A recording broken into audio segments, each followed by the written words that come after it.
الحنين إليه مهما فينا طال، يزداد الحنين إليه مهما فينا طال، يزداد الحنين إليه مهما فينا طال. خيرات بركات في أيام النفحات، رمضان.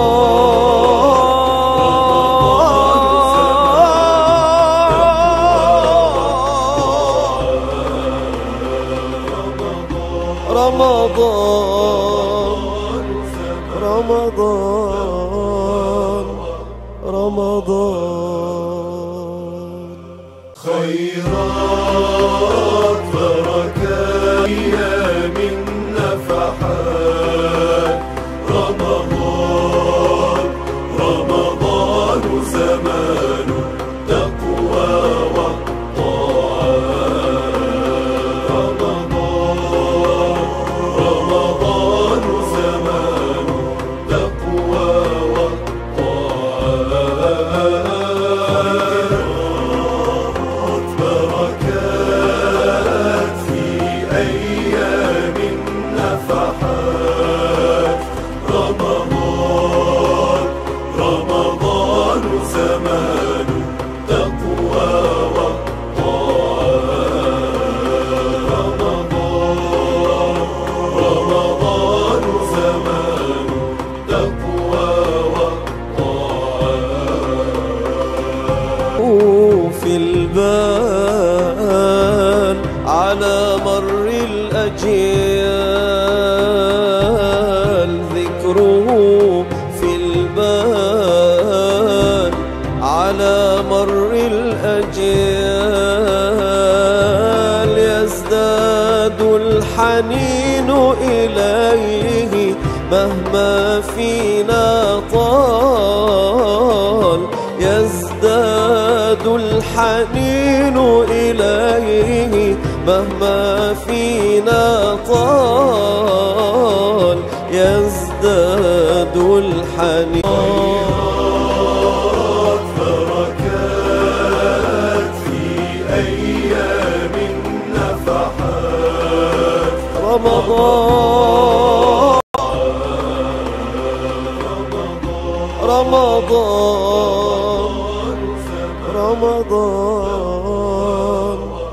رمضان. خيرات بركات في أيام النفحات، رمضان رمضان زمان التقوى والطاعات، رمضان زمان التقوى والطاعات،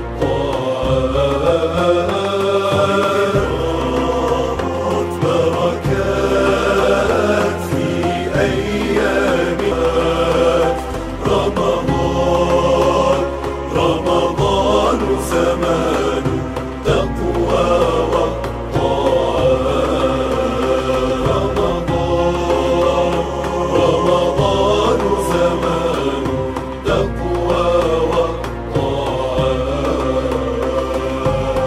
ذكره في البال على مر الأجيال، ذكره مهما فينا طال.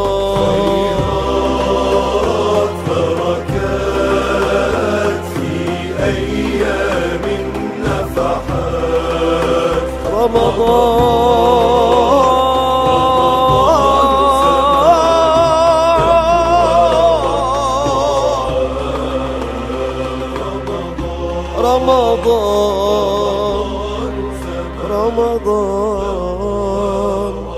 رمضان.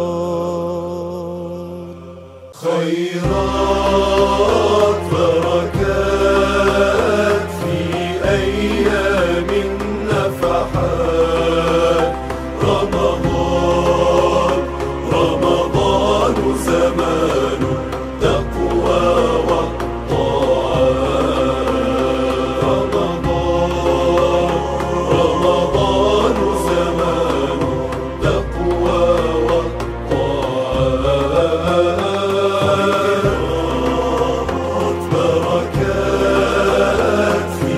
أيام النفحات.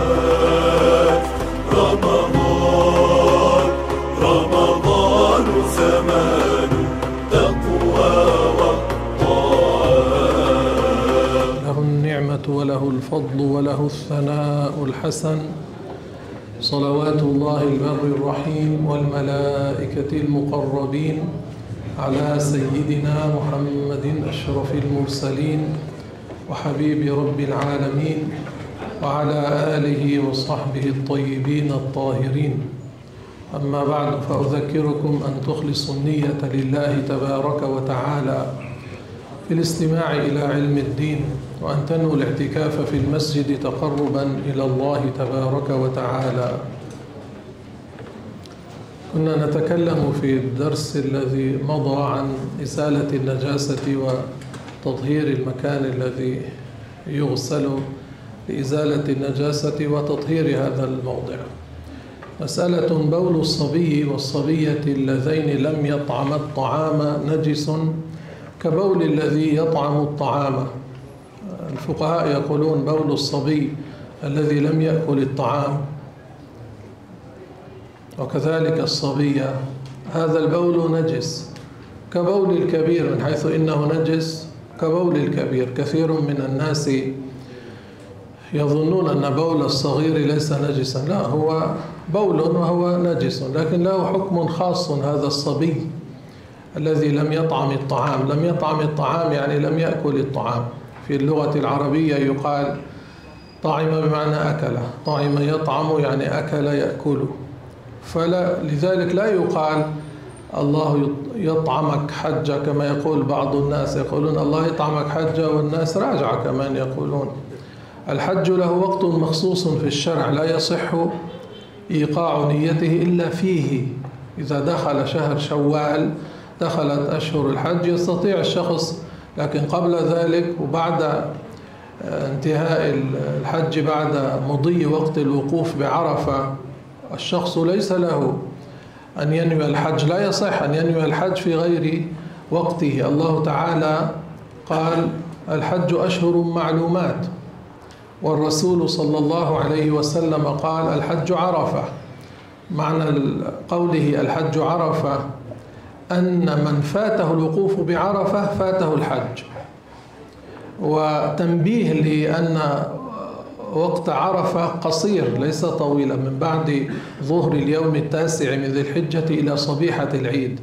من فاته الوقوف بعرفة فاته الحج، فلا يقال الله يطعمك حجة، ولا يقال والناس راجعة.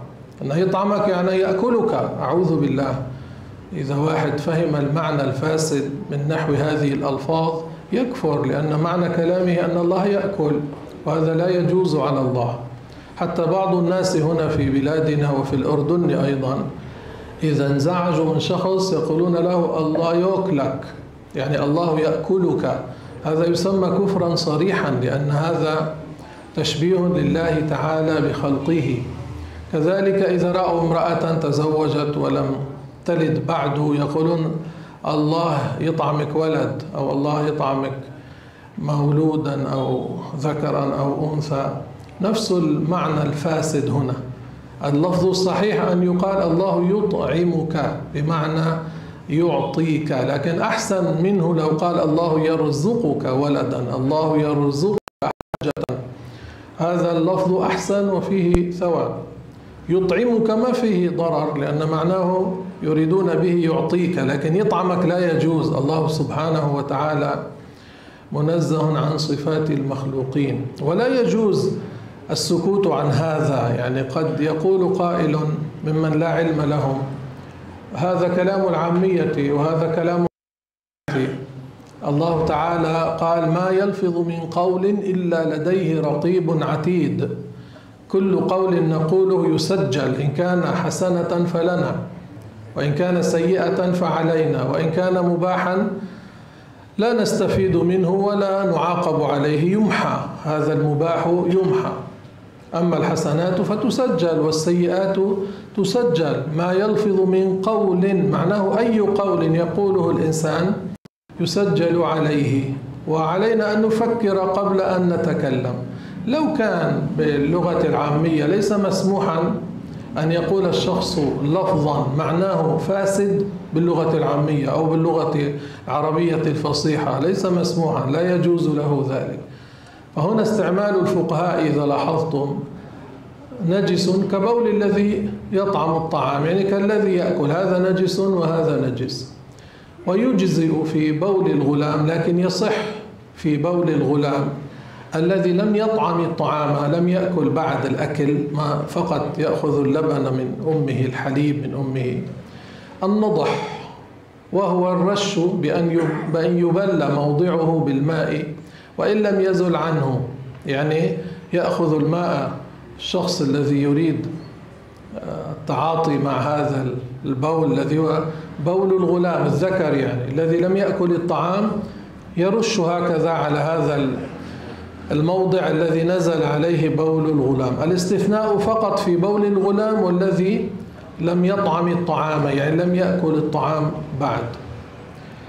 وقال أبو حنيفة ومالك رضي الله عنهما يجب غسل بول الصبي كسائر الأبوال، يعني لا فرق إن كان هذا الصبي طعم الطعام أو لم يأكل الطعام بعد، يزال بوله بنفس الطريقة التي يزال فيها بول الكبير، بأن يسكب الماء. والماء الفقهاء يقولون الماء الوارد أقوى من الماء المورود، يعني إذا واحد سكب الماء فهذا الماء قوي لأنه وارد، بحيث إنه يزيل النجاسة لكونه واردا وليس مورودا. يعني إذا كان الماء مورودا وهو دون القلتين ونزلت فيه نجاسة غير معفو عنها كبول مثلا، تنجس هذا الماء لأنه صار مورودا، النجاسة سكبت عليه. أما العكس، إن كان هنا على يدي نجاسة وسكبت الماء ولو كان هذا الماء قليلا وزالت هذه النجاسة، زالت عينها وزالت أوصافها، طهر المحل، هذا المحل صار طاهرا. كيف صار طاهرا؟ بهذا الماء الذي ورد على موضع النجاسة هنا لكونه أقوى، لكونه واردا. يعني لا يقال لما صببنا الماء هذا الماء قليل وهذا الإبريق ليس فيه قلتان، فإذا كيف يصير هذا؟ نسكب هذا الماء على هذا الموضع المتنجس. هذا وارد، والوارد أقوى من المورود، فإذا أزال عين النجاسة وصفتها اللون والريح والطعم صار هذا الموضع، ماذا نقول عنه؟ صار طاهرا، صار هذا الموضع طاهرا. فنحن نطهر الموضع، نحن نطهر الموضع، لا نطهر النجاسة، النجاسة نجاسة، البول بول، فنقول نحن نطهر الموضع المتنجس، ليس النجاسة. البول لا يطهر، هذا البول لا يطهر، الموضع هو الذي يطهر بأن يسكب عليه الماء حتى يزول عين البول وصفته من لون ورائحة وطعم. مسألة: وأما أبوال البهائم وأرواثها، يعني ما يخرج من البهائم من بول وروث، فهي نجسة.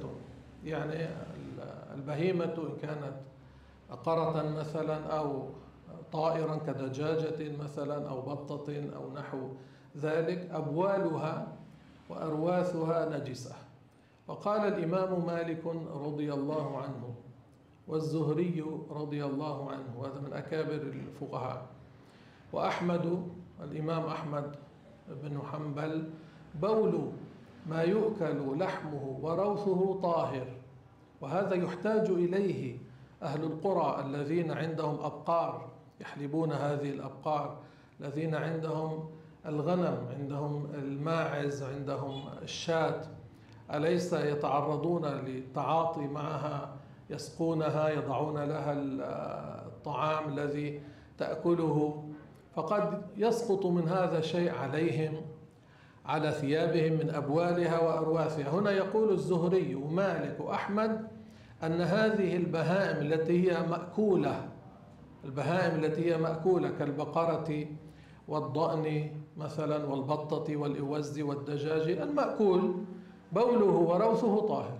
وهذا فيه فسحة، فيه توسعة، وتعليمه للفلاحين وتعليمه للرعاة شيء مفيد.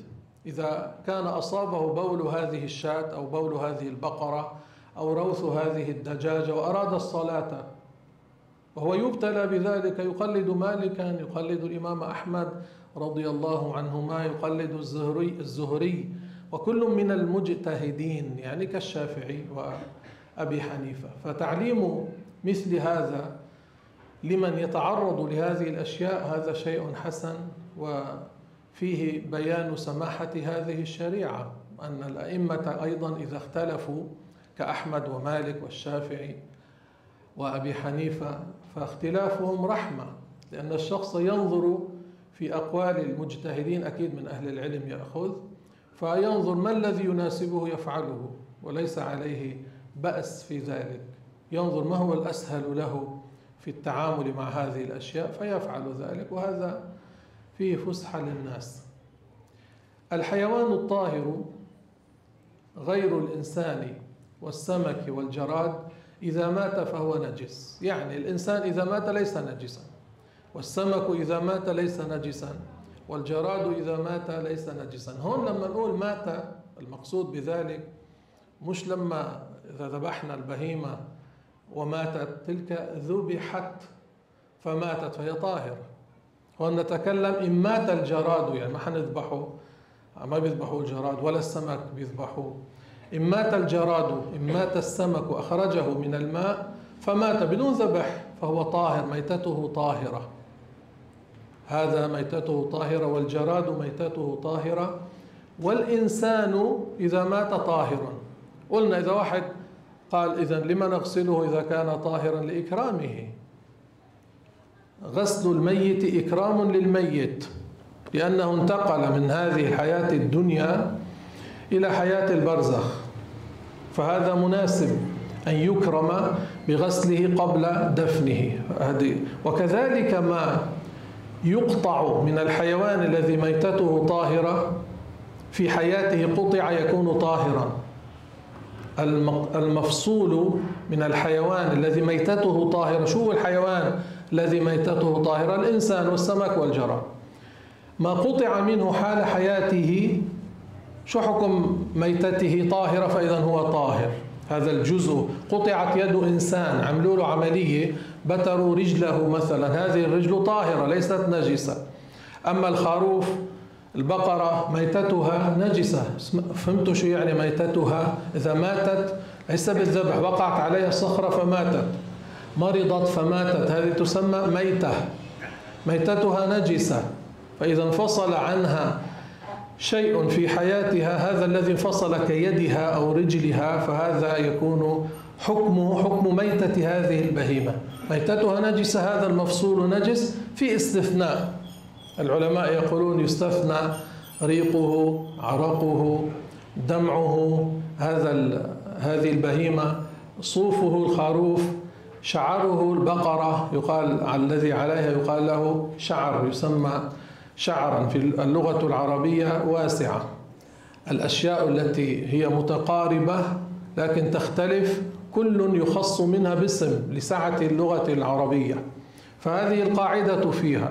المفصول من الحيوان، المفصول من الحيوان حكمه حكم ميتته، فإذا كانت ميتته نجسة فإذا هذا الذي انفصل يكون نجسا. إذا كان ميتته طاهرة، من الميتته طاهرة؟ الإنسان، السمك والجراد. الرسول صلى الله عليه وسلم قال أحل لنا دمان وميتتان، الكبد والطحال والسمك والجراد، دمان وميتتان. السمك يعني لا يحتاج لذبح، والجراد لا يحتاج للذبح، فحلال أكله إذا مات بلا ذبح.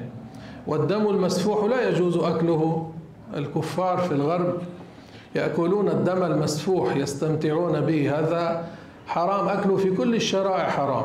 الدم المسفوح، الدم المسفوح والخنزير في كل الشرائع هذا أكله حرام. هم يأكلونه حتى لما كنت ذهبت للتدريس في لندن، يأخذون مصران الخنزير ويضعون فيه الدم الذي يسفح من الخنزير، يعني ينزل منه عند شقه، ثم يجمدونه ثم يأكلونه عند الفطور ترويئة، خنزير بخنزير، المصران الخنزير ودم الخنزير المتجمد، ويستلذون به فيحصل فيهم ما يحصل من البلايا والأمراض. هذا نجس، يأكلون هذه النجاسة والعياذ بالله. الدم المسفوح، شو يعني الدم المسفوح؟ الذي إذا ذبحت البهيمة يخرج منها يسمى دما مسفوحا. استثني، ما هو الذي استثني بحديث رسول الله صلى الله عليه وسلم؟ الكبد، أن الكبد السوداء نحن بنقولها في لغتنا، هذا دم، والطحال دم، هذا استثني بنص حديث رسول الله صلى الله عليه وسلم. والدم الذي يعتصر من اللحم، يعني أحيانا حين يذبحون الخروف يعلقونه فينزل منه دم، هذا الدم لا يجوز أكله، لكن إن أكلت اللحم وفيه الدم يجوز. هذا ليس من الدم المسفوح، لا يدخل في الدم المسفوح. أليس الناس يأتون بشيء من الغنم يأكلونه نيئا وفيه دم، يكون في هذا اللحم يكون فيه دم، هذا معفو عنه يجوز أن يؤكل. وحتى لو عمل كما يعمل الناس حين يشوون اللحم، أليس يأخذون اللحم ثم يضعونه في الخبز؟ هذا الخبز يصير فيه لون الدم، هذا يؤكل، يجوز أكله، معفو عنه. هذا ليس دما معتصرا، يجوز أكله باللحم أو بدون اللحم. أما ما يتقاطر من اللحم، إذا علق اللحم، علق الخروف فصار ينزل الدم، هذا لا يجوز أكله. كذلك شيء يحتاج إليه، الشخص أحيانا يضع اللحم في البراد أو في هذه الثلاجة، ثم يأخذه بعد مدة يريد أن يأكله، يريد أن يطبخه، فيأخذ هذا اللحم يكون في الورقة دم، هذا الدم لا يأكله الذي في الورقة، يرمي الورقة مع ما فيها. هذا اللحم لا يجب غسله، ولا يؤثر تغييره الماء الذي يصير مرق اللحم بلونه. يعني أخذه كما هو من الثلاجة، وضعه في الطنجرة، في البريستو، في الآنية التي يريد أن يطبخ فيها هذا اللحم، فتغير لون الماء، يأخذ لون الحمرة. من أين تغير؟ من اللحم. هذا لا يؤثر، يجوز أن يطبخه، يجوز أن يأكله، يجوز أن يشرب هذا المرق. هذا المرق لم يتنجس بذلك. كذلك إذا أراد أن يأكل الكبد وأخذه نيئا ووضعه في آنية في قصعة، عادة إذا تركه مدة ينز دما، ينز هذا الكبد دما، ينزل منه دم. هذا الدم الذي نزل لا يجوز أن نشربه، لكن هذا الكبد يجوز أن نأخذه بدون غسل ونأكله نيئا أو مطبوخا أو بالخبز.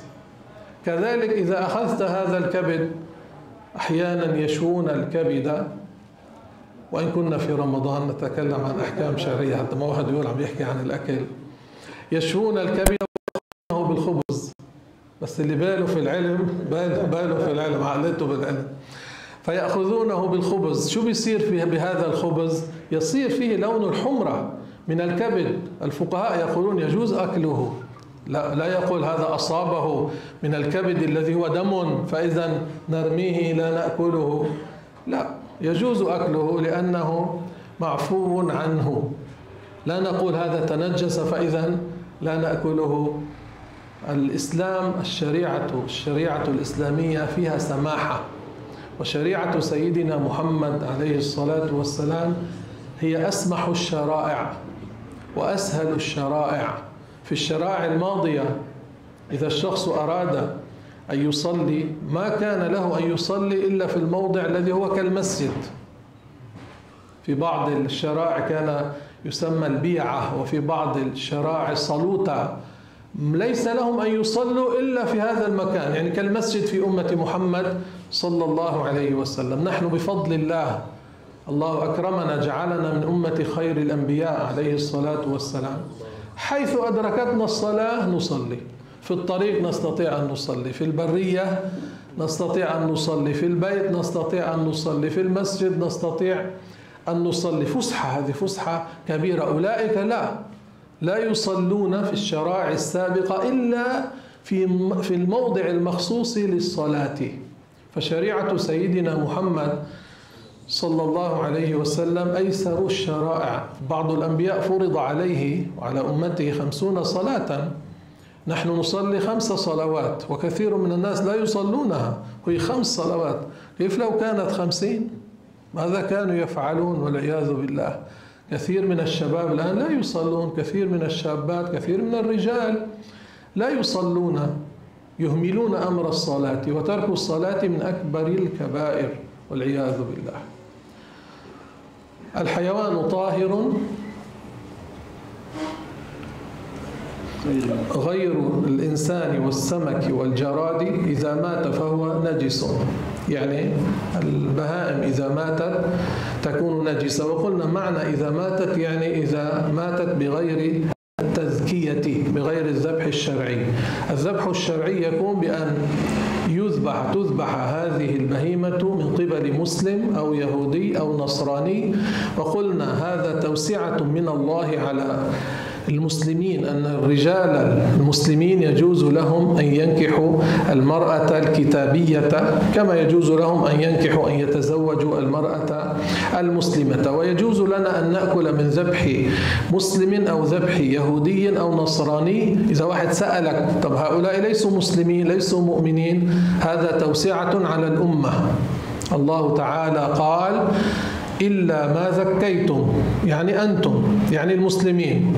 وقال وطعام الذين أوتوا الكتاب حل لكم، يعني اليهود والنصارى. لا يوجد غير هذا، ما في. يعني إذا واحد مرتد ذبح لا تحل، واحد مجوسي ذبح لا تحل. ولا بد في هذا الذبح أن يقطع الحلقوم والمريء، أن يقطع الذابح الحلقوم والمريء، ليس أن يضربها في رأسها فتموت، هذه ميتة. ليس أن يضربها بمسدس مثلا فتموت، هذه ميتة. أما أن ضربت البهيمة وأدركت وفيها حياة مستقرة فذبحت فنزل الدم بقوة، فهذه تحل، لأن الرسول صلى الله عليه وسلم قال ما أنهر الدم فكل، ما أنهر الدم فكل. يعني من علامات استقرار الحياة في البهيمة أنها إذا ذبحت يتفجر دمها، هذا علامة استقرار الحياة. يعني إذا واحد قال لك يوجد في بلد أوروبية يأتون بالبهيمة كالبقرة يضربونها بشيء في رأسها فتتعطل، كأن أعصابها تتعطل فيذبحونها، فإذا سألك تحل أم لا يذبحها مسلم أو يهودي أو نصراني. الجواب إن نزل الدم بقوة معناه الحياة بعد مستقرة. لو كان هم فعلوا معصية لأنهم آذوها بلا حق يجوز أن نذبحها لنأكلها، لا يجوز أن نضع لها الكهرباء فتتألم أو أن ندخل حديدة في رأسها، هكذا يحبسون الرأس تدخل حديدة بسرعة هكذا في الرأس وتخرج، فكأن أعصابها تنهار، هذه البهيمة تصير مسترخية فيذبحونها. هلا بعد الذبح ينظر تفجر الدم، إذا تفجر الدم أو اشتدت حركتها بعد ذبحها فهذا علامة استقرار الحياة. أما إذا لم يتفجر الدم ولم تشتد حركتها ميتة. شو يعني ميتة؟ يعني لا تؤكل، يعني كمان لا ميتة لا تؤكل. شو كمان؟ نجسة، لأنها ليست حية ولأنها لم تزكى زكاة شرعية، فهي حكمها أنها نجسة. المذي نجس، لأن النبي صلى الله عليه وسلم أمر عليا أن يغسل ذكره منه. قلنا المني قال الفقهاء طاهر لأنه أصل ابن آدم. والودي نجس، هذا الودي أحيانا الشخص عند حمل شيء ثقيل يخرج منه شيء لزج، لا هو بول ولا هو مذي ولا هو مني. المني يخرج عند انتهاء ثوران الشهوة، هذا أيضا نجس لأنه في معناه، يعني في معنى المذي الذي يخرج من الذكر ويخرج من الأنثى أيضا. وأما مني الآدمي فالمشهور من مذهب الشافعي أنه طاهر، وبه قال ابن عباس، لأن الكثير من الأقوال التي يقولها الأئمة الأربعة وغيرهم ممن جاء بعد الصحابة يكون وافق قولهم قول بعض الصحابة في هذه المسألة. لذلك يذكر الفقهاء ما قاله الشافعي مثلا، ويذكرون ما قاله الصحابة في هذه المسألة، حتى ترى إن كان وافق قوله قول هذا الصحابي أو هذا الصحابي. وبه قال ابن عباس وسعد بن أبي وقاص وعائشة، وكل هؤلاء من المجتهدين. لاحظوا أنهم يذكرون عائشة. لما يذكرون عائشة بعد أن ذكروا الشافعية وسعدا وابن عباس؟ لأنها مجتهدة كما أنهم مجتهدون، لأنها فقيهة مجتهدة رضي الله عنها. وأما مني سائر الحيوانات غير الكلب والخنزير وما تولد منهما أو من أحدهما فهو طاهر، وفي قول النجس. أما الكلب والخنزير فعينه، والكلب عينه نجسة، والخنزير كذلك عينه نجسة. ابتلينا نحن حتى في بلادنا، صار الناس يتخذون الكلاب في البيوت، لا للحراسة ولا لقيادة العميان، لا، إنما هكذا تقليدا للغرب. الغرب يأخذون الكلاب، يتخذون الكلاب للتسلية وللاستئناس، ويعيشون معهم في بيوتهم. بعضهم في الغرب في بلاد الكفار يتخلى عن أولاده ويتخذ كلبا ولا يتعاطى مع أولاده. لما كنت في فرنسا ذهبت للتدريس هناك، ذهبنا إلى ناحية، قلت لأخينا الذي هناك خذني حتى نمشي بعد الدرس، فأخذني قال لي انظر إلى هذا الفندق، هذا أكبر فندق في هذه الناحية على البحر، قريب من البحر. قال لي هذه على زعمهم هذا الفندق تملكه كلبة. قلت له كيف هذا؟ قال امرأة عجوز عندها كلبة لا تريد أن يرثها أولادها، ليس بينها وبينهم مودة ولا صلة، فأوصت في وصيتها إذا أنا مت فهذا الفندق ثمنه ملايين، الله أعلم يمكن 20 مليون من الدولارات أو اليورو، هناك يورو. قال ورثته الكلبة. أعوذ بالله من الشيطان الرجيم ومن فساد الفهم. الرسول صلى الله عليه وسلم قال من اتخذ كلبا غير كلب صيد وحرث الذي يتخذ للحراسة ينقص من أجره كل يوم قيراطان، والقيراط مثل جبل أحد. الذي يتخذ الكلب لا للحراسة لا للحرث لا لحراسة الأغنام، يوجد كلاب لحراسة الأغنام، لا لقيادة العميان، إنما هكذا للتسلية تقليدا للكفار للغرب. الرسول يقول ينقص من أجره كل يوم قيراطان. والرسول صلى الله عليه وسلم مرة دخل بيته عليه الصلاة والسلام الحجرة، ثم بعد مدة كان انقطع جبريل مدة، ثم جاء جبريل إلى الرسول صلى الله عليه وسلم فسأله الرسول لما انقطعت هذه المدة؟ قال لأجل جرو كلب كان في الحجرة، لأجل جرو كلب كان في الحجرة، وصور كانت على شيء من القماش موجودة في الحجرة. جبريل عليه السلام لا يأتي إلى هذا المكان، يعني معناه أمر خبيث، هذا معناه. ومعناه أن أمر هذه الصور، صور البهائم صور الناس، أمرها ليس مستحسنا في شرع الله. لما أخرج هذا الجرو يعني الكلب الصغير وهذه الصور، دخل جبريل عليه السلام وهو رئيس الملائكة وهو أمين الوحي عليه السلام. فهذا الخنزير أمره خبيث، والكلب أيضا الذي ليس له سبب مشروع لاتخاذه أمره أيضا خبيث. امرأة منذ يومين أرسلت لي سؤالا من كندا حتى تشوفوا البلاء الذي يعانيه الشخص في تلك البلاد. قالت لي امرأة من جماعتنا يعني متعلمة الشرع، اشترت فرشاة شعر، شو بيخطر على بال واحد فرشاة شعر، وصارت كلما اغتسلت تسرح شعرها بهذه الفرشاة وهو مبلول، ثم بعد مدة قرأت أنها شعر خنزير، يعني الفرشاة شعر خنزير. كذلك هم لا يتركون شيئا من الخنزير إلا ويستعملونه، يعني حتى تعرفوا.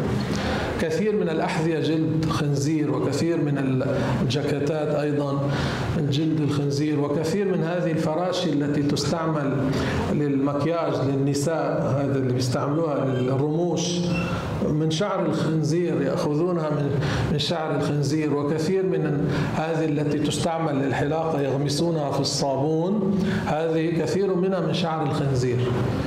والخنزير نجس، وهذه ابتليت. قالت لي ماذا تفعل؟ قلت لا تطهر رأسها، جسمها، المكان الذي أصابته هذه النجاسة تطهر، تغسله 7 مرات، إحداهن ممزوجة بالتراب الطهور.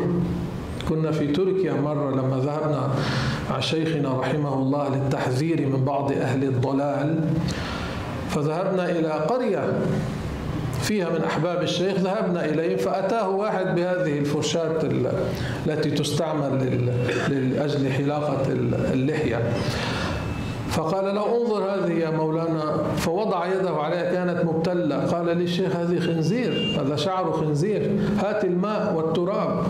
فجربت له الماء والتراب وسكبت له حتى طهر يده في قرية في تركيا. هذا أي 1979. شو من أمتى هالبلاء دخل إلى بلاد المسلمين. وبتعرفوا أكيد كلكم أظن سمعتوا أنهم صاروا يتخذون حشرات في أوروبا وفي أمريكا أيضا من أجل اللون، ومن أجل قالوا فيها بروتينات يحطوها في الشوكولا. فهو لا يجب، إذا واحد سألني هل يجب علي أن أقرأ شو مكتوب على ورقة الشوكولا؟ لا يجب عليك، بس الورع يدفعك إلى هذا. الورع يدفعك إلى أن تقرأ، لأنك تخاف على نفسك، تخاف أن تعرف فيما بعد، يعني يزعجك هذا الأمر جدا. وإن كان لا يجب عليك أن تبحث، لكن الأحسن أن تبحث، الورع أن تبحث. الرسول صلى الله عليه وسلم قال لا يبلغ العبد حقيقة التقوى حتى يدع ما لا بأس به حذرا مما فيه بأس. لا يبلغ العبد حقيقة التقوى حتى يدع، يعني حتى يترك ما لا بأس فيه، ما لا بأس به حذرا مما به بأس. هذا الورع. لما نقول نحن هذا الأمر ليس محرما مثلا، لكن إن تركناه أحسن في الشرع، ورع يكون من الورع. فبعض الناس قد يقول لي ما فرض علي اقرأ، ليس فرضا عليك، هذا الحكم الشرعي. لكن الورع ما أن تقرأ حتى تعرف هل فيه شيء من النجاسات، هل وضعت فيه هذه الحشرات، هل فيه دهن خنزير. يستعملون دهن الخنزير كثيرا الكفار لأنهم لا يعتبرونه حراما، لا يهتمون لهذا. واحد أخبرني قال ذهبت إلى إيطاليا فقلت ماذا آكل؟ هناك يستعملون الخنزير كثيرا. قال قلت آكل البطاطا. ثم صار يتحدث مع صاحب المحل قبل أن يأكل البطاطا، فعرف أن قليها في دهن الخنزير. يعني ما بينفذ أنه مجرد أنها بطاطا، طلع والعياذ بالله. واحد آخر أخبرني أيضا في أوروبا قال لي ذهبت أريد الخبز. خبز شو بيقول واحد شو بعد فيه أكثر من هيك. فتحدث، يصير حديث أمرار مع صاحب الفرن أو الباتيسيرية هذا، فعرف أنهم يدهنونه بدهن الخنزير، لا يعطي لمعة، مش بالزبدة، بدهن الخنزير، لأنهم يستعملون الخنزير كثيرا. هأحكي لكم شيء كثير غريب حدثنيه أبو أحمد ربابة الله يعافيه، تعرفونه أظن الحاج أبو أحمد. هو حدثنيه، هو قال لي، قال ذهبت إلى أوروبا، نسيت أي بلد، أظن ألمانيا، لأتعلم خلطة المرتديلا، لأنه هو عنده ملحمة بيبيعوا اللحم هذا الطازج. قال فهذه المرتديلا لها بهارات، حطوا لها بهارات مشان الطعم. قال فعرفت أنهم يضعون من دم الخنزير المجفف فيها مشان تأخذ لون الحمرة. شوفوا هالبلاء. يعني حتى هذا اللي واحد ما بيتوقع عادة أن يكون فيه من أجزاء الخنزير. البهارات لما تقول أنت 7 بهارات شو بيكون فيها؟ البهارات المعروفة من الأعشاب، ما متوقع أن يكون فيها دم. قال لي عرفت أن فيها هذه البهارات من دم الخنزير يجففونه يخلطونه حتى تصير هذه الحمرة القوية التي تشهي الناظر إذا نظر إليها. فتقليل الأكل أحسن بالشرع، وتجنب هذه الأمور التي فيها هذه الشبهات أحسن، حتى يترك ما لا بأس به حذرا مما فيه بأس. هذا من باب الورع. غير الكلب والخنزير وما تولد منهما أو من أحدهما، غير هؤلاء طاهر. أما هذا الكلب والخنزير وما تولد من كلب وخنزير منهما أو من أحدهما، كلب مع غير الخنزير أيضا، كل هذا نجس، يكون نجسا. والرسول صلى الله عليه وسلم قال: إذا ولغ الكلب في إناء أحدكم فليغسله 7 مرات، إحداهن ممزوجة بالتراب الطهور. العلماء قالوا هذا نص من الرسول في الكلب، قسنا عليه الخنزير لأنه أسوأ حالا. الرسول نص في هذا الحديث على نجاسة الكلب. قال العلماء الخنزير أسوأ حالا من الكلب، فإذا نجاسته كيف تزال؟ إذا أردت تطهير هذا الموضع بغسله 7 مرات، إحداهن ممزوجة بالتراب الطهور. هنا أيضا أقول لكم مسألة سهلة حتى تعرفوا كيف أحيانا يحصل خلاف بين الأئمة. الشافعي قال رضي الله عنه: هذه الإزالة واجبة إذا أردت مثلا أن تصلي بثوب أصابته هذه النجاسة الكلبية مثلا، حتى تصلي بهذا الثوب تزيل هذه النجاسة، تطهر هذا الثوب كما قال الرسول صلى الله عليه وسلم. الإمام مالك رضي الله عنه قال: الكلب طاهر ولعابه طاهر كلعاب بني آدم. فإذا قلت كيف الرسول قال إذا ولغ الكلب في إناء أحدكم فليغسله، هذا فعل أمر. الشافعي قال فليغسله فعل أمر للوجوب لأنه نجس. الإمام مالك قال فليغسله فعل أمر للندب وهو ليس نجسا. فلا هذا عليه بأس ولا هذا عليه بأس. وأنا ليس معنى كلامي أن تلوثوا بالنجاسة الكلبية والخنزيرية، لا، هذا ليس شيئا مستحسنا، لأن الخروج من الخلاف أحسن. لكن مثلا لو علمت إنسانا كافرا الإسلام وتشهد ودخل في الإسلام وهو كان يأكل الخنزير وعنده كلاب ويغسلها ويلاعبها، لا تكلمه في مثل هذا، قد يؤدي إلى نفوره من الإسلام. نحن نقول الختان واجب، الختان يعني قطع الجلدة التي تكون على رأس الحشفة. طيب إذا واحد كان كافرا ولم يختتن وأسلم، ليس كل الأئمة قالوا يجب الختان، بعض الأئمة كالإمام مالك قال سنة فنسكت عنه، لأنك إن كلمته في مثل هذا قد ينفر من الدين، قد ينفر من الإسلام. في مثل هذه المواضع أستعمل هذه الرخص. أما قاعد أنت بلبنان، بسوريا، بالأردن، المسلمون كثرة، وسهل أن تطهر الموضع الذي نزل عليه نجاسة الكلب أو نجاسة الخنزير. في تركيا ابتلوا بهذه الكلاب التي تسرح في الطرقات، والناس كثير منهم لا يتعلمون، فترى الشخص يقف في الشارع يملأ كفيه بالماء ويسقي الكلب. هلا لما سقى الكلب شو صار هون؟ تنجست يده، كفاه تنجستا، لأن هذا الماء قليل وولغ فيه الكلب وأصاب كفيه، لكن لا يتعلمون. يعني ثم يصلي عادي، يذهب يتوضأ ويصلي، ولا أظنه يعرف مذهب مالك. هو ابتلوا بهذا سبحان الله. وفي قول ما أكل لحمه فمنيه طاهر كلبنه، يعني كالحليب الذي يخرج منه، وما لا يؤكل لحمه فمنيه نجس كلبنه. ريق الحيوان طاهر، هذا أيضا مما يحتاج إليه. إذا واحد عنده فرس، عنده مثلا جمل، عنده خروف، ريق الحيوان طاهر، وعرقه طاهر، ودمعه إن كان مأكولا أو غير مأكول إلا الكلب والخنزير. دائما الاستثناء الكلب والخنزير.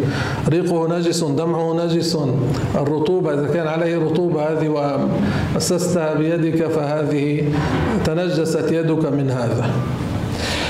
حاجة عيدها: ريق الحيوان طاهر وعرقه ودمعه إن كان مأكولا أو غير مأكول إلا الكلب والخنزير.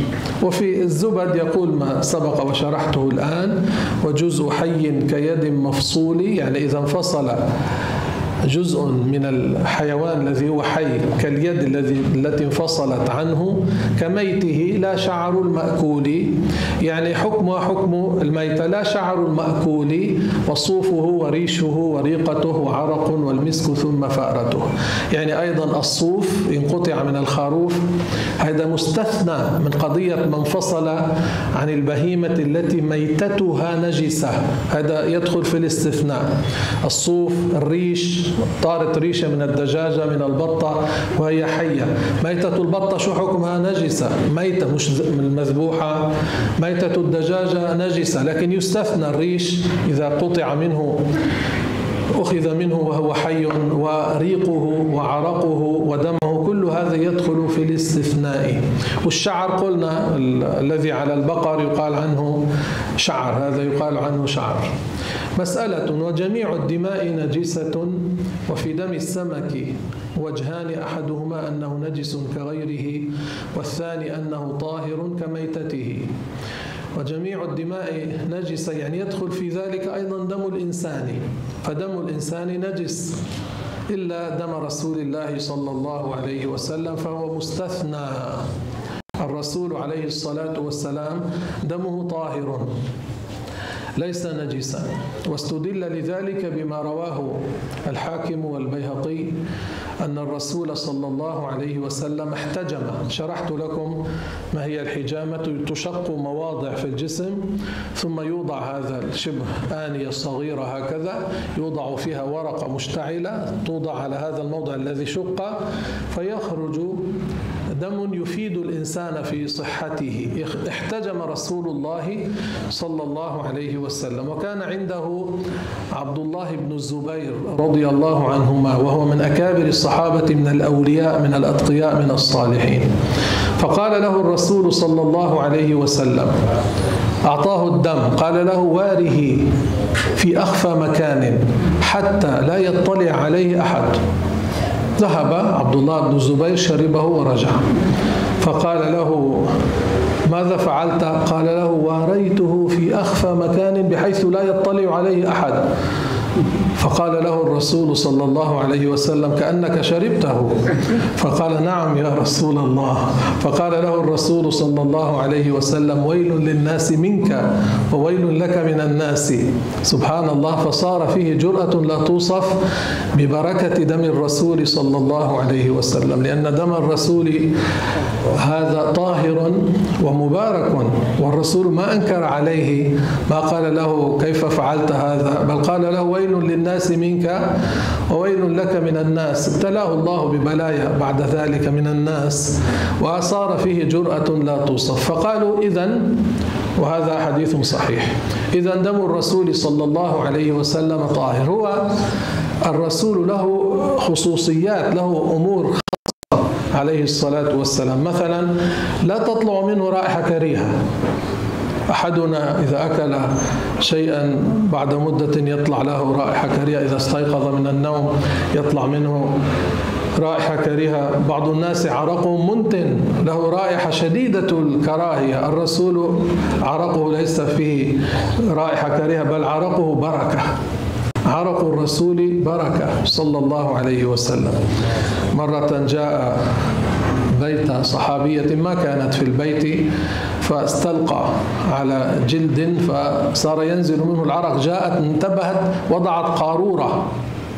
وضعت قارورة لينزل فيها العرق، فانتبه الرسول صلى الله عليه وسلم. قال لها: ماذا تفعلين؟ قالت: نرجو بركته لصبياننا. قال لها: أصبتي. وين يا وهابية بتقولوا ما في بركة بالرسول صلى الله عليه وسلم؟ قالت: نرجو بركته لصبياننا. قال لها الرسول: أصبتي، يعني فعلت صوابا. هذا معنى كلام الرسول. والصحابة الذين وصفوا عرق رسول الله صلى الله عليه وسلم قالوا: كان مثل اللؤلؤ من جماله، ورائحته أحلى من رائحة المسك. هذا من خصوصيات الرسول صلى الله عليه وسلم. بل كان الرسول إذا مشى في طريق في المدينة المنورة، الصحابة قالوا كنا نعرف مروره من طريق بسبب عبق الطيب الذي يصير فيه، يقولون مر رسول الله من هنا صلى الله عليه وسلم. وبوله وغائطه ليس له رائحة كريهة، بل من خصوصياته عليه الصلاة والسلام أنه كان إذا بال أو تغوط الأرض تبلع ما يخرج منه فلا يرى ذلك أحد، مع أنه ليس له رائحة كريهة. من خصوصياته الأرض تبلع ما يخرج منه عليه الصلاة والسلام. فلا يجوز أن يعتقد أن الرسول تطلع منه رائحة كريهة. وإذا سمعتم هذه القصة وهي قصة صحيحة أن الرسول أكل عسل مغافير، هذا مغافير شجر له رائحة خاصة أكله الرسول، لكن ما طلعت منه رائحة كريهة، لكن زوجته التي أتاها بعد أن أكل من هذا العسل عرفت أنه أكل عند زوجة أخرى من هذا العسل فأصابها شيء من الغيرة، فقالت أراك قد أكلت من عسل مغافير.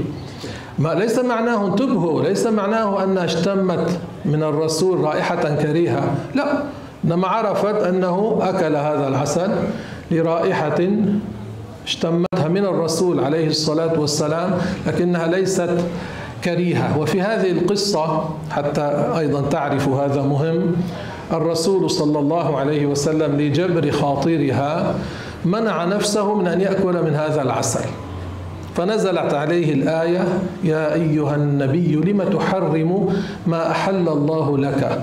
هنا معنى تحرم ما أحل الله لك، لم تمنع نفسك من شيء أحله الله لك لأجل خاطر زوجتك. هو أراد أن يعمل شيئا لخاطرها. النساء يحصل فيهن غيره من أيام الرسول عليه الصلاة والسلام وقبل أيام الرسول صلى الله عليه وسلم، لكن المرأة الذكية هي التي لا تعصي ربها بسبب ذلك، هذه تكون ذكية وفطنة والتزمت تقوى الله تعالى.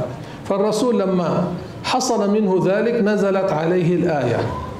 ما يجي واحد يقول لك ليش عم تقول لي ما فيني أقول حرام إذا غلى التاجر في سعر البضاعة؟ طب ما في آية في القرآن لما تحرم ما أحل الله لك. الرسول صلى الله عليه وسلم لا يحرم الحلال بمعنى ترتب العقوبة على فعل هذا الحلال، لا، هذا التحريم اللغوي.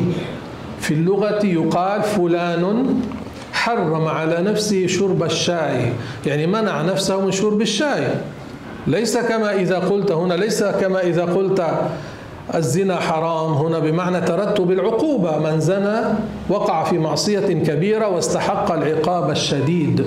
قلنا اللغة العربية واسعة، وليس للشخص أن يقول، أنه أكثر من مرة سألوني حتى في الشهر الكريم شهر رمضان، واحد سمع أن فلانا رفع السعر فقال حرامي أو حرام أو سراق أو نصاب أو يذبح الناس أو ما يستعملونه من العبارات القبيحة. لا يجوز أن يحرم الشخص الحلال. الرسول صلى الله عليه وسلم قال إن محرم الحلال كمستحل الحرام، يعني الزنا حرام، شرب الخمر حرام، إذا واحد قال لا منه حرام حلال كفر.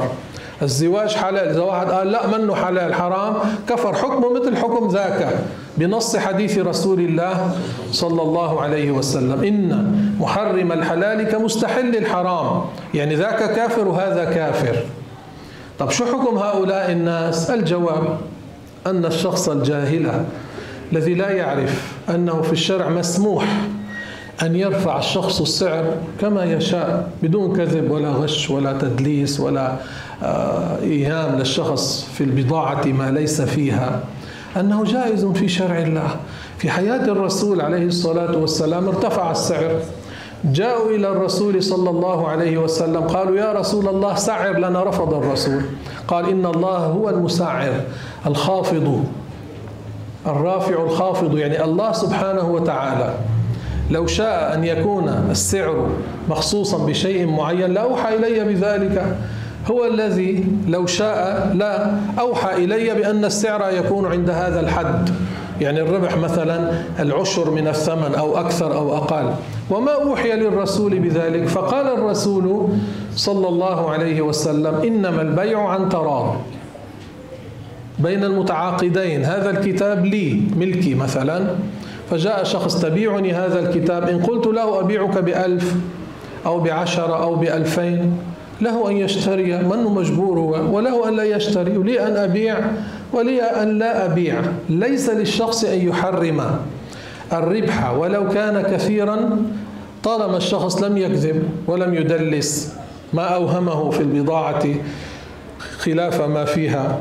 فعمموا بين الناس، لا تطلقوا ألسنتكم بالتحريم في غير محله ولا بالتحليل في غير محله. قال الله تعالى: ولا تقولوا لما تصف ألسنتكم الكذب هذا حلال وهذا حرام لتفتروا على الله الكذب إن الذين يفترون على الله الكذب لا يفلحون. يعني هذا منهي عنه، إطلاق اللسان هذا حلال وهذا حرام بدون بينة شرعية، هذا شيء منهي عنه. فعلموا الناس أن لا يقولوا ذلك. فهذا الذي ورد في الآية هو التحريم اللغوي بمعنى المنع، بمعنى منع النفس، ليس التحريم الشرعي. هذا مستحيل على الرسول صلى الله عليه وسلم أن يحرم التحريم الشرعي لشيء أحله الله تبارك وتعالى، مستحيل هذا أن يحصل من رسول الله صلى الله عليه وسلم.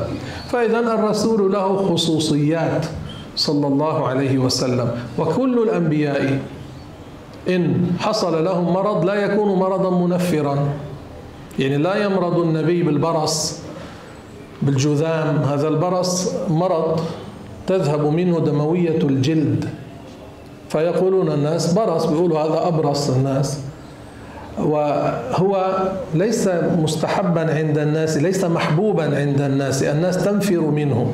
والجذام كذلك مرض الناس تنفر منه، الأعضاء هذه الأطراف تسود وتتساقط، يسقط أنفه، يسقط إصبعه، فالناس تنفر من هذا. هذا لا يحصل لأي نبي من الأنبياء. فكيف بخروج الدود من الجسم؟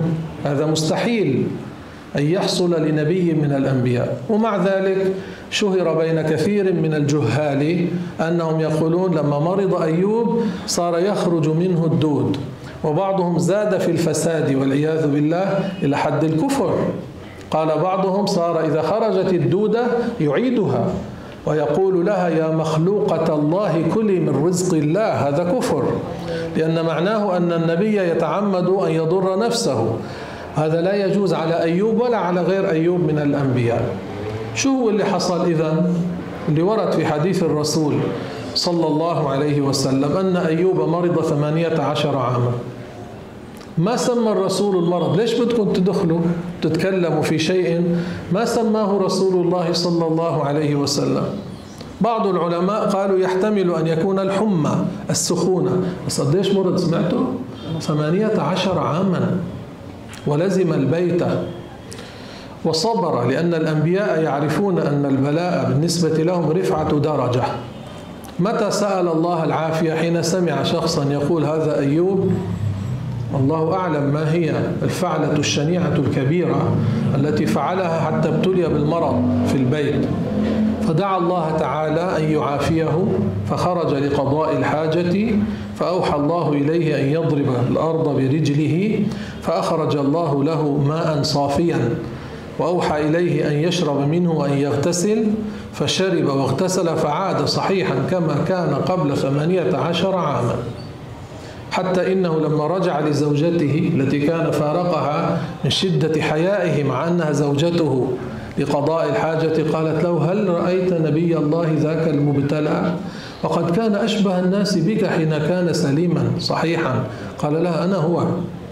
ما عرفته لأنه رجع إلى الصحة التي كان عليه، لكن مرضه ليس منفرا وليس خروج الدود، وهذا مما يجب أن يحذر منه، لأنه انتشر بين كثير من الجهال أنهم يقولون ذلك، مثل اللي بعض الناس بيخوضوا فيه ولا داعي للخوض فيه، أنه ما هي الشجرة التي أكلها آدم وحواء؟ يا أخي ما سميت في القرآن ولا سماها الرسول صلى الله عليه وسلم.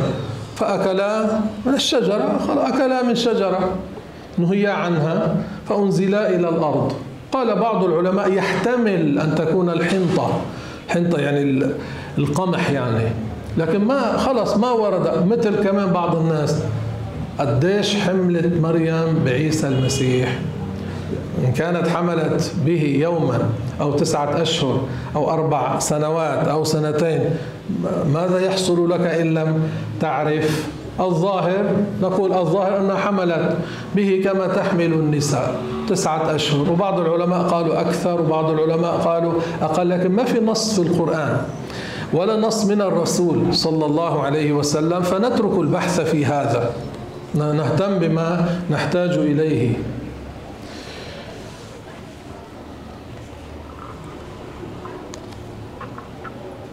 القيح والصديد نجس.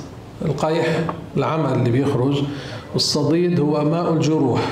أحيانا هذا الماء يكون مختلطا بنحو دم فيتغير، وأحيانا يكون هذا الصديد كالماء الصافي، يعني لونه ليس متغيرا، رائحته ليست متغيرة.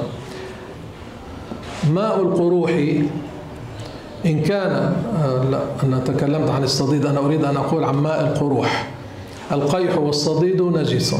هلا حقول شو هو الصديد. ماء القروح الماء الجروح يعني إن كان له رائحة فهو نجس كالقيح، مثل العمل حكم أنه نجس. وإن لم يكن له رائحة ففيه طريقان، ومنهم من قال هو طاهر قولا واحدا كالعرق، وهذا فيه تسهيل وتخفيف على الناس. أحيانا بيصيبك شيء من القروح فيصير ماء تحت الجلد فينفتح فينزل هذا الماء، إن شئت تقول قال بعض الفقهاء هو طاهر على كل الأحوال، هذا إن كان متغيرا أو غير متغير. والصديد ماء الجرح الرقيق، هذا هو الصديد. أحيانا الشخص يصيبه جرح ثم يصير جفاف، بيصير عنده مثل قشرة، بيصير بنز منها مي، هذا هو الصديد الذي يتكلم عنه الفقهاء. والصديد ماء الجرح الرقيق المختلط بالدم، هذا الماء يختلط بالدم فيقول عنه الفقهاء صديد، فهذا نجس لأنه مختلط بالدم، والدم قلنا ما حكم هذا الدم؟ نجس. الخمر نجسة، ما ورد في القرآن الكريم ولا في الحديث نص على أن الخمر نجسة، لكن ورد في القرآن والحديث على أنها حرام. إنما يريد الشيطان أن يوقع بينكم العداوة والبغضاء في الخمر والميسر ويصدكم عن ذكر الله وعن الصلاة فهل أنتم منتهون؟ قال عمر بن الخطاب انتهينا يا رب انتهينا. والقرآن نزل باللغة العربية الفصيحة، وهؤلاء الذين كانوا مع رسول الله صلى الله عليه وسلم يعرفون العربية الأصلية ويتكلمونها بالسليقة دون دراسة في المدارس. ففي أول الأمر كان يسأل الناس رسول الله صلى الله عليه وسلم عن الخمر وعن الميسر، فنزل قول الله تعالى يسألونك عن الخمر والميسر قل فيهما إثم كبير ومنافع للناس وإثمهما أكبر من نفعهما. سيدنا عمر لما نزلت هذه الآية قال اللهم بين لنا في الخمر بيانا شافيا.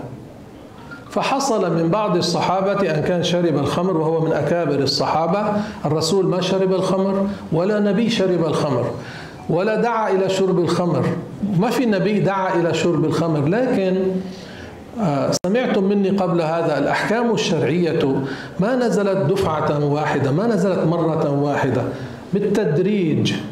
ففي أول الأمر كانوا يشربون الخمر، مش الرسول، الصحابة الذين يشربون.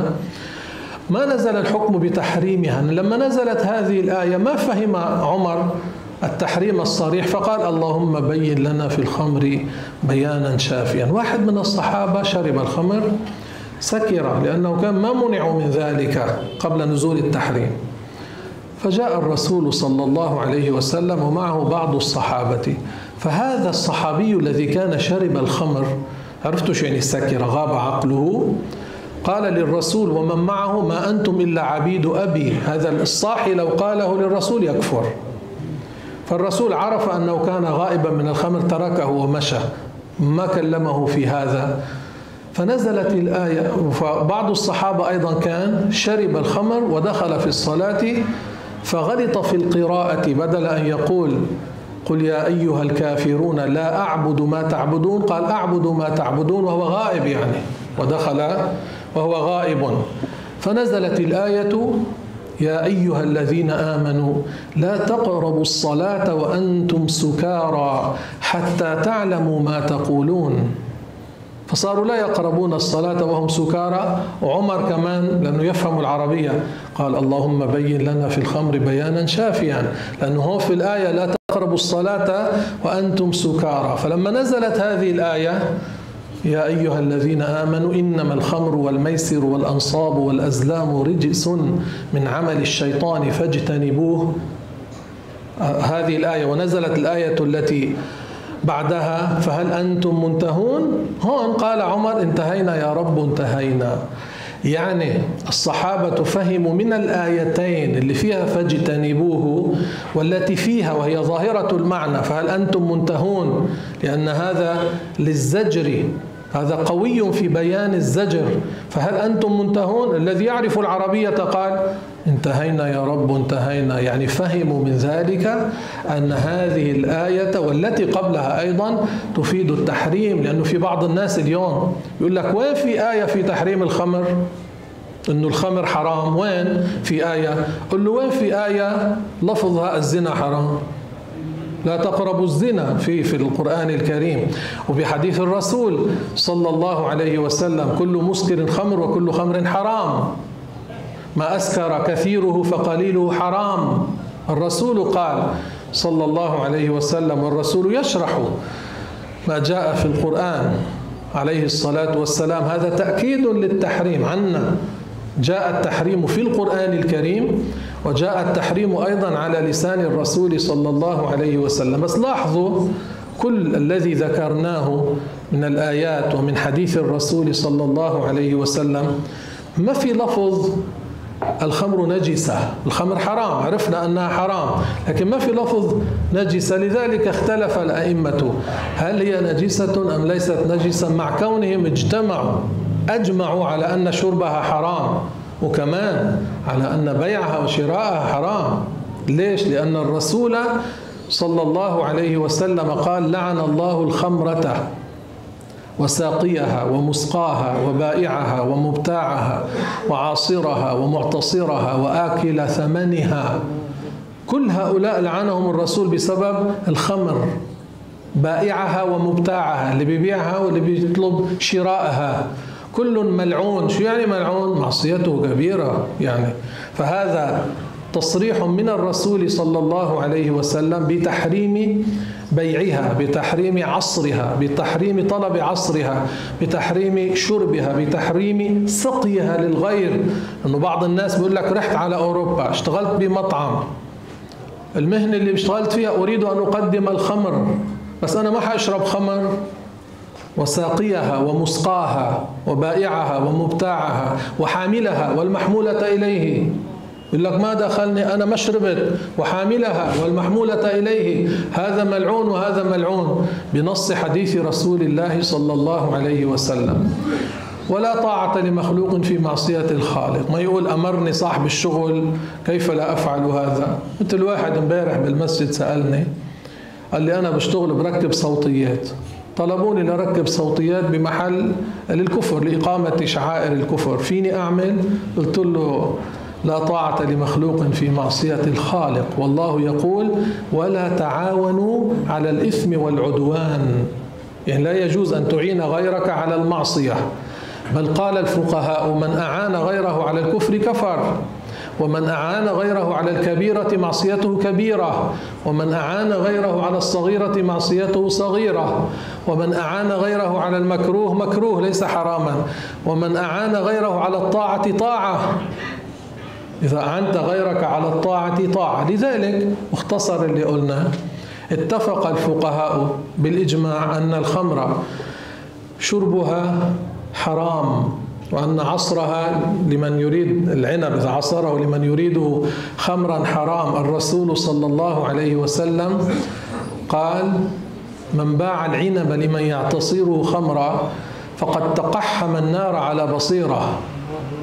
من باع العنب لمن يعتصره خمرا فقد تقحم النار على بصيرة. بدك أوضح من هيك؟ إنه بعض الناس بيقول لك أنا بعته العنب، قال له بدي أعمله بيت، بيقول لك أنا ما حأعمله، ما حأشربه، بيقول لك شو دخلني؟ الرسول عليه الصلاة والسلام بين في هذا الحديث تحريم أن يباع العنب لمن يريده للخمر، والآية بيّنت تحريم إعانة الغير على المعصية لأي شيء يريد العنب للمعصية، فإذا لا يجوز أن يعان على ذلك، حرام أن يعان على ذلك. فكل الفقهاء قالوا شرب الخمر حرام، بيع الخمر حرام، شراء الخمر حرام. إذا قال لك طيب بدي أنا احصل على خمر مش للشرب، للاستعمال، ما في السبيرتو، الفقهاء يقولون هذا روح الخمر أي قوة الخمر، بيستعملوه بعض الناس لغير الشرب، كيف أحصله؟ بالتبرع. تقول له أخذه منك تبرعا وأعطيك المال تبرعا، لا أشتريه، لأن الرسول لعن الذي يشتريه، وبائعها ومبتاعها. وصلت إلى ما تريد وأنت لا تريده للحرام بطريق أحله الله لك، وهو أن تحصله بدون مقابل مال، أي بالتبرع، ثم تهب ذاك المال، تتبرع لذاك بالمال. لما اختلفوا في نجاسة الخمر؟ لأنه لم يرد نص صريح بكونها نجسة، النص الصريح بأنها حرام، النص الصريح بتحريم بيعها، بتحريم شرائها، بتحريم شربها، بتحريم مساعدة الغير على شربها أو على صناعتها، النص في ذلك صريح. لما نقول، انتبهوا بعدنا بنفس الموضوع، لما نقول لكن اختلفوا في نجاستها مع اتفاقهم على تحريم بيعها وشرائها للنص الصريح في ذلك. واضح؟ مش واحد يقول لك هاي ربيعة الرأي الشيخ مرتب مثل مالك اللي هو شيخ مالك قال إن منها نجسة، ليس معنى ذلك أنه يجوز أن يبيعها الشخص ويشتريها. ليش؟ لأن الرسول نص على تحريمها صلى الله عليه وسلم، على تحريم البيع والشراء، بيع الخمر وشراء الخمر. الخمر نجسة، وقال ربيعة وداود هي طاهرة. ربيعة الرأي الذي هو شيخ الإمام مالك رضي الله عنهما. ألبان الحيوانات التي لا يؤكل لحمها غير الآدمي، الآدمي لا يؤكل لحمه، ولبن المرأة التي تسقيه للرضيع هذا طاهر لا شك في ذلك. قال بعض الفقهاء هو طاهر، وقال عامة أصحابنا هو نجس وهو المنصوص عليه. يعني بعض الناس صاروا يسألون عن لبن الأتان، صاروا يجيبوها يعملوا منها صابون، وبعض الناس يستعملوها. هذه الأتان اللي هي أنثى الحمار الأهلي اللي يعني بيستعملوه في الضياع في القرى، هذا يقال له حمار أهلي. لبن الأتان التي هي أنثاه، ننظر هذا الحمار مأكول؟ لا، فإذا اللبن إيش؟ نجس. هذا ما عليه عامة الفقهاء.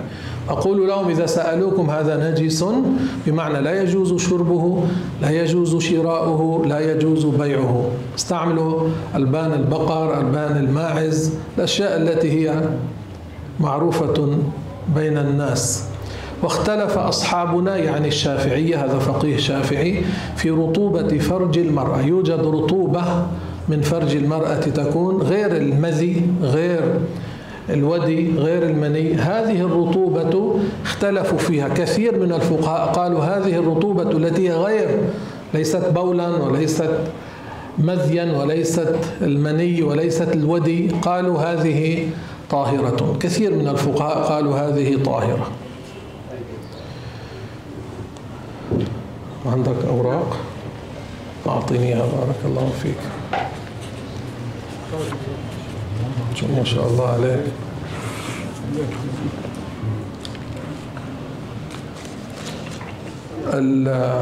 القول الذي يقوله بعض السفهاء من العوام، يقولون حل عن ربي، قال شيخنا رحمه الله هذه الكلمة لا تجوز، والذي قالها إن أراد الاستخفاف بالله كفر. أما إذا لم يرد الاستخفاف بالله وكان منزها لا يعتقد في الله الجهة والمكان فلا يكفر، لكنها حرام وهي كلمة قبيحة.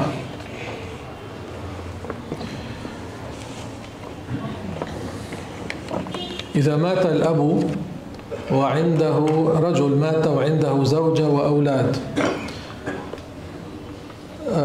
هذا الميراث يكون كيف يقسم بين هؤلاء؟ الثمن للزوجة والبقية إن لم يكن له أب وأم، ما ذكر هنا أب وأم، البقية للأولاد للذكر مثل حظ الأنثيين. هو عم يسأل أنه في منهم من هو بالغ ومتزوج، ما في فرق في الميراث، لو كان ابن يوم واحد ولو كان متزوجا أو غير متزوج، عنده أولاد أو ليس عنده أولاد.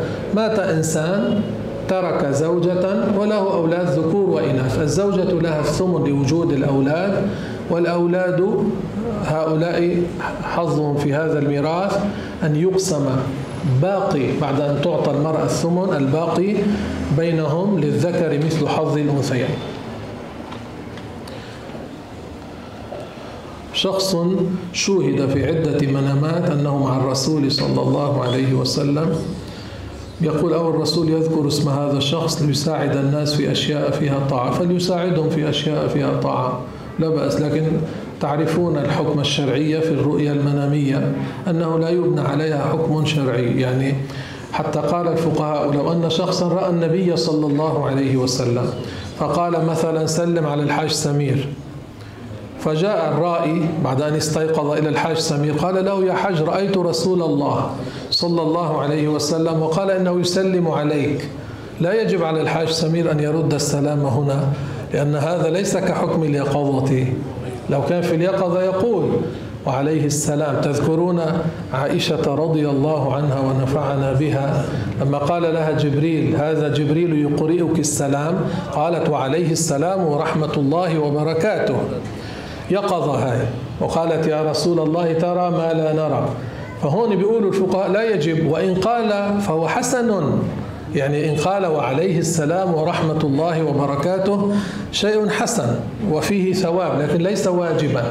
وهذا دليل أنه الرؤيا لا يبنى عليها الحكم الشرعي كما اليقظة. وكثير من المرائي ليست على الظاهر، دائما انظروا إلى حكم الشريعة أنتم. الشخص الذي رأى النبي قلنا هذا لابد أن يموت على الإسلام، ومن رآه إنسان طيب مع النبي صلى الله عليه وسلم وكان النبي راضيا عنه ليس غاضبا منه. أحيانا يرى الشخص الرسول وعنده رجل ضال الرسول يعنف عليه، هذه ليست بشرى للضال للكافر. العلماء قالوا وكان الرسول في الرؤيا راضيا عنه، فهي بشرى له أيضا بدخول الجنة. عم يسأل لما نهلل دائما في نهاية الدرس ونصلي على النبي صلى الله عليه وسلم؟ السبب في ذلك أنه ورد في حديث صحيح رواه ابن حبان أن الناس في الآخرة إذا ذكروا مجلسا قعدوه في الدنيا لم يذكروا فيه الله ولم يصلوا على نبيه صلى الله عليه وسلم إلا كان حسرة عليهم وإن دخلوا الجنة. يعني يقول الشخص في الآخرة إن كان فوت مجلسا بدون التهليل والصلاة على النبي عليه الصلاة والسلام يقول يا ليتني ما فوتت ذلك لعظم الثواب الذي يجده لمن كان يحافظ على ذلك. فكان شيخنا رضي الله عنه من عادته في كل مجلس إذا أراد أن ينهيه يقول نهلل، لأجل ما ورد في حديث الرسول صلى الله عليه وسلم. وأما الاستغفار فلأجل أنه ورد حديث صحيح عن الرسول صلى الله عليه وسلم من استغفر للمؤمنين والمؤمنات كتب الله له بكل مؤمن ومؤمنة حسنة. يعني إذا قال رب اغفر للمؤمنين والمؤمنات كتب له بعدد الإنس والجن من أيام آدم إلى يومه الذي هو فيه حسنات، ومن يحصي ذلك إلا الله. والرسول قال عليه الصلاة والسلام إذا أتى أحدكم سيئة فليتبعها حسنة، لأن الحسنات تمحو الخطايا، إن الحسنات يذهبن السيئات. فالحسنة قال العلماء على الأقل تكفر سيئة، فإذا كانت الحسنة على الأقل تضاعف إلى 10، فمعناه على الأقل تكفر 10 من السيئات. فإذا واحد سمع ذلك ماذا يقول؟ كيف أفوت هذا؟ مثل امرأة، أنا أحب أن أحكي لكم قبل أن أنسى بعض الأشياء بدي أقولها وبنساها سبحان الله.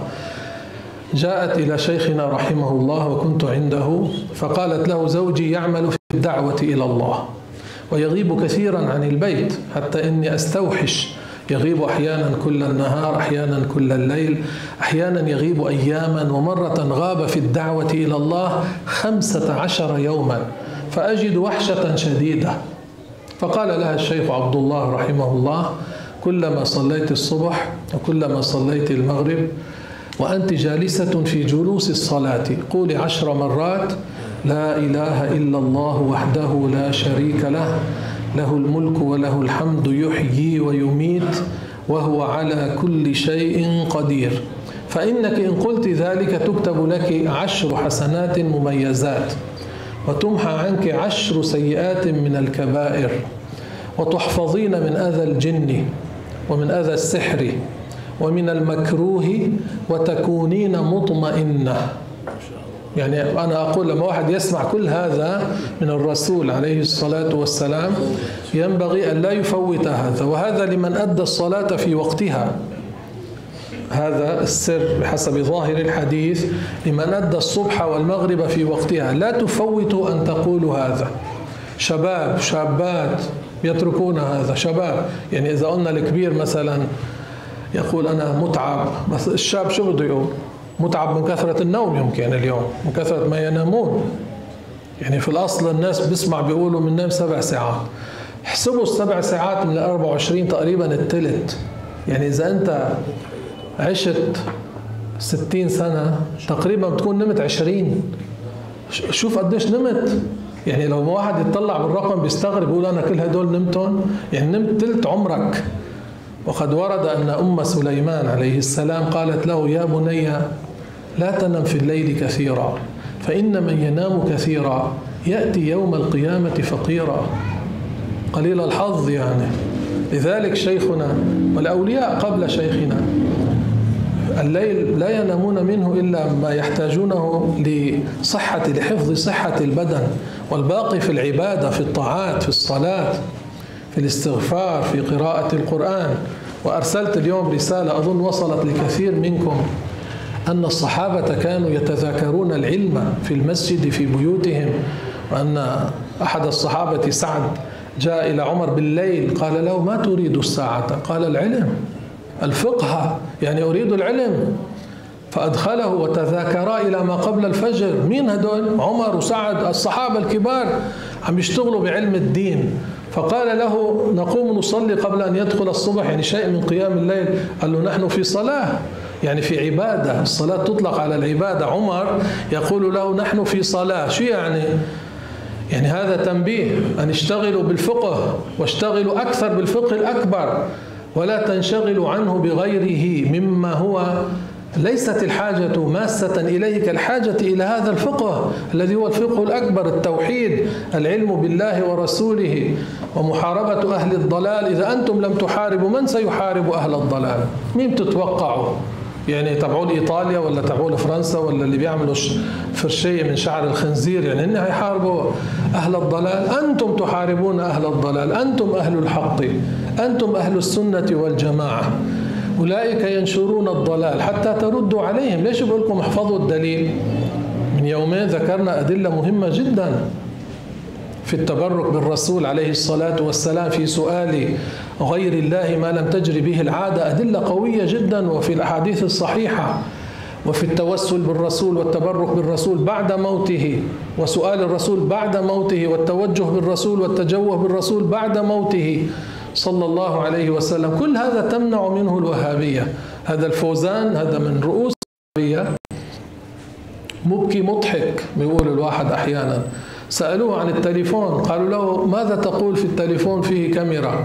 فقال: هذا لا يجوز، التليفون فيه كاميرا، هذا يصور عورات النساء، ما يجوز هذا. والشو المضحك المبكي حاطين له وحده مثل هاي معلقين عليها تليفون عم يصوروه وعم يحكي، هو يقول هذا لا يجوز. كيف لا يجوز؟ هذا كالبندقية، الشخص إذا ملك بندقية قد يستعملها في الحلال وقد يستعملها في الحرام، وهذا الشخص الذي يستعمله أنتم حين تنشرون دروس الدين هذه طاعة، تنشرون الأدلة هذه طاعة، وحين تحاربون أهل الضلال بالتليفون بالمعلومات هذا واجب، وفعلتموه بهذه الآلة. وإذا واحد نظر إلى عورات النساء التي لا تحل له بشهوة ينظر يعمل المحرمات لا يجوز له ذلك، استعملها في معصية، هذا استعمل الأول في طاعة، هذا استعمل هذه الآلة في معصية. فهدول مين بده يرد عليهم؟ من يحاربهم؟ من يرد عليهم؟ وقد أخبرتكم أن شخصا في حياة الشيخ رحمه الله قال لي صرت أنشر الدروس والردود على الإنترنت إلى 15,000 شخص كل يوم. قال لي الشيخ هذا ثوابه ثواب المجاهد في سبيل الله. هو قاعد بالبيت بيشرب سيجارته، إذا بيشرب سيجارة، بيشرب البن إذا بيشرب بن، بياكل بس بده، قاعد بالبيت، ما حدا عم بيضربه، ما حدا عم بيزعجه، وقاعد على آلة الكمبيوتر وعم بيبعث هذه الدروس وهذه الأدلة ينشرها في الأرض. جزاه الله خيرا. وأنتم كونوا كذلك، هذا جهاد في سبيل الله.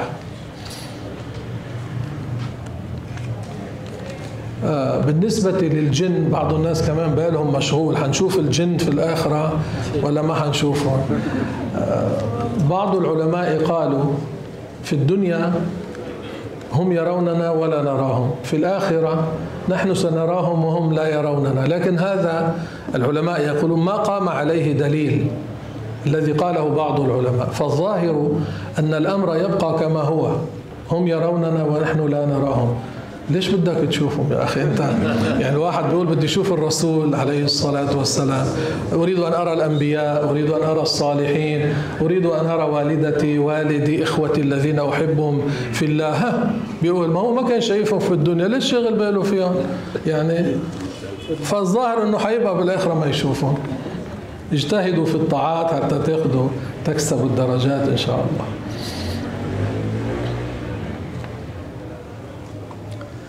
الشخص الذي يرافقه الوسواس، كم مرة سورة آية؟ سأعيد للفائدة. ماذا يفعل؟ يلزم قراءة المعوذتين، أول دخول الصبح، أول دخول المغرب، بس ما يكون نايم. يعني كيف بده يقرأها إذا كان نايم؟ اعتنوا بهذا الشيء. في كل صلاة يقرأ المعوذتين كما قال الرسول إن استطعت أن تقرأ بهما في كل صلاة فافعل، ودبر كل صلاة يقرأ المعوذتين. ثم في أثناء النهار يشغل لسانه بذكر الله كل الوقت إلا الذي يحتاجه لضروري، الله الله ربي لا أشرك به شيئا. بعدين إذا أجى الخاطر ما يتطلع، لا يلتفت إليه، انتهت القصة هون. الفقهاء قالوا اسمعوا يا أخواننا لا تاخذوا عبرة، قالوا الوسواس إما خبل في العقل وإما جهل في الدين. يعني اللي بيقول لي أنا ملزمني الوسواس، شوف شو قالوا الفقهاء، مش أنا ألفت هاي العبارة. قال الفقهاء الوسواس إما خبل في العقل وإما جهل في الدين. أنتم الحمد لله تتعلمون، فاتركوا هذا ولا تلتفتوا إليه. رددنا قبل هذا على الذي يقول أنا لا آخذ بالأحاديث بل آخذ فقط بالقرآن أنه كاذب. لو كان يأخذ بالقرآن لأخذ بالحديث. وما آتاكم الرسول فخذوه وما نهاكم عنه فانتهوا قل أطيعوا الله والرسول فإن تولوا فإن الله لا يحب الكافرين. الذي أعرض عن الإيمان بالله أو بالرسول فهذا كافر. والرسول صلى الله عليه وسلم هو قال إن جبريل ينزل علي بالسنة كما ينزل علي بالقرآن. وفي القرآن الله تعالى قال ويعلمهم الكتاب والحكمة. شو الكتاب؟ القرآن. طب ما هي الحكمة؟ عرفنا الكتاب هو القرآن، الحكمة هي الحديث. فلو كان صادقا لآمن بالحديث. ثم إن قال هذا ثبت عندنا بالتواتر، ويقال له أيضا بنفس الطريقة التي ثبت عندك القرآن الكريم وهو أنه وصلنا بعد أن تواتر، كذلك أحاديث للرسول صلى الله عليه وسلم ثبتت بالتواتر. كيف ترفضها وأنت تقول أقبل هذا لتواتره؟ طب ما هذا تواتر، كيف تقول أقبل هذا ولا أقبل هذا؟ عاقل لا يقول هذا.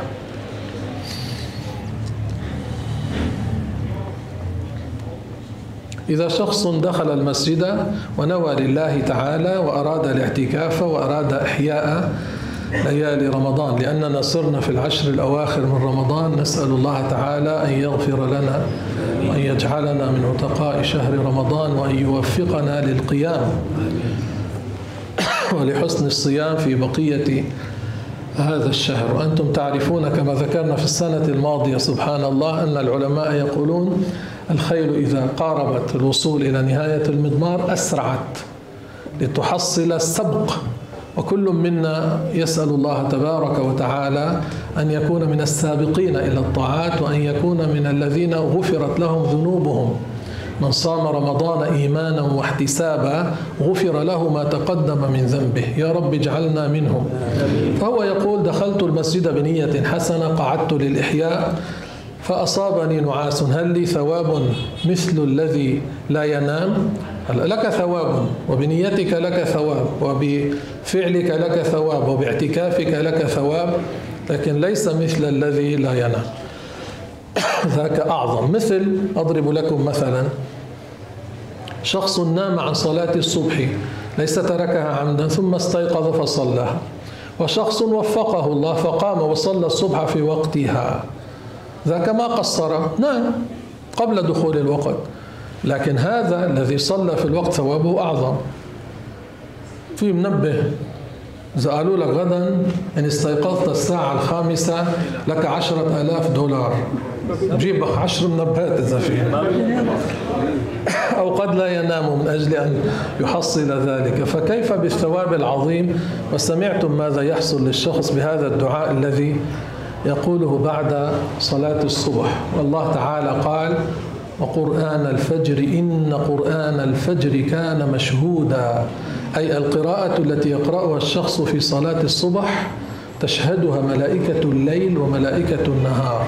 شوفوا الفضل العظيم، ملائكة الليل وملائكة النهار، وهم أولياء الله، فإذا ينالوا من بركتهم إن شاء الله.